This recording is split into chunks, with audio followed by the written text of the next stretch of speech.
चलिए देखते हैं थ्योरम 6.2 चैप्टर 6 का है। If a line divides any two sides of a triangle in the same ratio, ध्यान से सुनिए, if a line divides any two sides of a triangle in a same ratio then the line parallel to the third side. यानी कि इसने कहा कि अगर दो लाइन के दो पॉइंट एक इनको सेम रेशो में अगर ये डिवाइड करते हैं तो ये जो लाइन है डीई वो बीसी के पैरेलल होगा। ये बिल्कुल अपोजिट है आपके थेल्स थ्योरम के। थेल्स थ्योरम मैंने करवाया हुआ, थेल्स 6.1 जो थ्योरम थी, अगर आप लोगों ने वो नहीं देखी तो आप आई बटन पे क्लिक कीजिए, एक बार उसे भी जाके देख लीजिए, ये और बेहतर आपको समझ आएगा। आइए समझते हैं यहां पर। अब देखिए, अब यहां पर मैंने क्या किया, जो गिवन है कि AD डिवाइड बाई BD और AE डिवाइड बाई EC, यानी कि रेशो जो है वो सेम है। देखो ये लिखा हुआ है, सेम रेशो गिवन है। अब हमें प्रूफ करना है कि जो DE है वो BC के पैरेलल होगा। ठीक है, अब मैंने क्या करा, ये मैंने यहां पे लिख दिया कि भाई ये पैरेलल होगा, यहां पे प्रूफ करना है। अब मैंने एक कंस्ट्रक्शन क्या मैंने एक ना पॉइंट F ले लिया, यहां पर अननोन पॉइंट है, बट ये DF जो मैंने एज्यूम कर लिया कि DF पैरेलल BC के है, DF पैरेलल BC के मैंने एज्यूम कर लिया। अभी आपका DE BC का पैरेलल नहीं है, इस वक्त पर नहीं है, यही हमें प्रूफ करना है। तो देखिए, अब मैंने क्या करा, यहां पे जब मैंने इस तरीके से यहां पे DF और BC को पैरेलल किया तो देखिए एक चीज आती है, टू प्रूफ। आ जाइए यहां से आप सॉल्व करते हैं। प्रूफ, देखिए इन ट्राइंगल ABC में जब DF पैरेलल है BC के, मैंने कंस्ट्रक्शन से दिखा रखा है, देखिए, तो क्या होगा, AD divide by BD equal to AF divide by FC होगा बाई BPT। यानी कि यहां पे इसे इक्वेशन फर्स्ट बना के यहां मैं लिख सकता हूं बाई BPT। थेल्स थ्योरम में हमने यही प्रूफ किया था, BPT बेसिक प्रोपोर्शनैलिटी थ्योरम, यानी कि थेल्स थ्योरम का ही एक सब्स्टिट्यूट नेम है, इसका एक अलग नाम है। तो यहां पर इक्वेशन फर्स्ट मैंने बनाया, इस तरीके से प्रूफ कर दिया।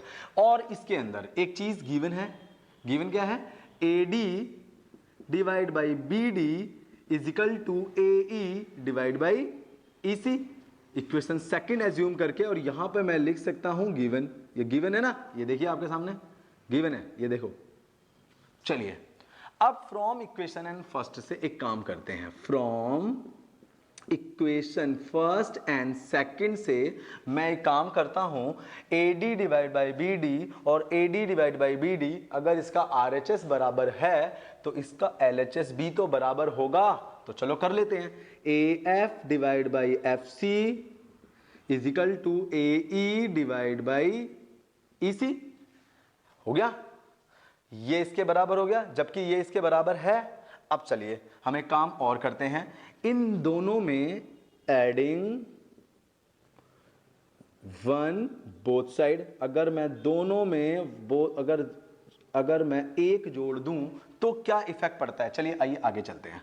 अब देखिए क्या इफेक्ट पड़ेगा, AF divide by FC plus में 1 equal to AE divide by EC plus में 1। ये देखिए, अब यहां पर दोनों का एलसीएम ले लेते हैं, इसका एलसीएम और इसका एलसीएम। तो इसका एलसीएम अगर हम लेंगे तो AF प्लस में FC divide by FC equal to AE plus EC divide by EC। अब समझते हैं यहां पर, अब यहां पर आप डायग्राम में आइए और देखिए जो ये फिगर गिवन है, AF प्लस FC इजिकल टू AC के है, देख लो। यानी कि टोटल जो साइड आपकी है, अगर मैं AF और FC को जोड़ देता हूं तो ये AC बन जाता है। तो देखिए यहां पर मैं लिख सकता हूं AC divide by FC equal to, अब यहां पर आइए, AE divide by EC, oh sorry AE plus में EC, देखो ये प्लस हो रहा है ना, AE प्लस में EC, तो मैं अगर इनको जोड़ता हूं तो ये भी आपका AC हो जाता है और नीचे आता है EC। ये देखिए, अब यहां पर इससे और इसे काट दीजिए, क्रॉस मल्टीप्लाई कीजिए तो आपका होगा EC इजिकल टू FC। अब समझिए, EC इजिकल टू FC, आप समझो। अब यहां से हमें पता चला कि जो EC और FC दोनों एक दूसरे के बराबर हैं, तो दोनों पॉइंट आपके सेम प्लेस पे पॉसिबल होंगे। Means if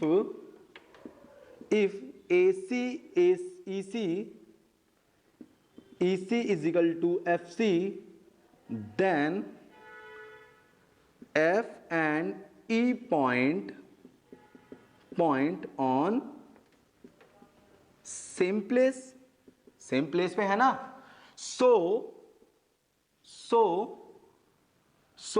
DE is also parallel to BC by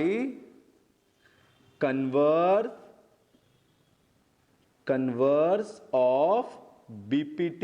ये देखिए इस तरीके से प्रूफ होता है ये 6.2 का थ्योरम, कन्वर्स ऑफ बीपीटी। आप ध्यान से देखिए मैंने क्या किया, देखिए EC और FC दोनों एक दूसरे के इक्वल करने पर मैंने E पॉइंट और F पॉइंट और E पॉइंट को सेम प्लेस पे दिखाने की वजह से अब हुआ क्या, यहाँ पर ये कंस्ट्रक्शन से मैंने इसको इसके पैरेलल किया हुआ था, because of this point equal to this point.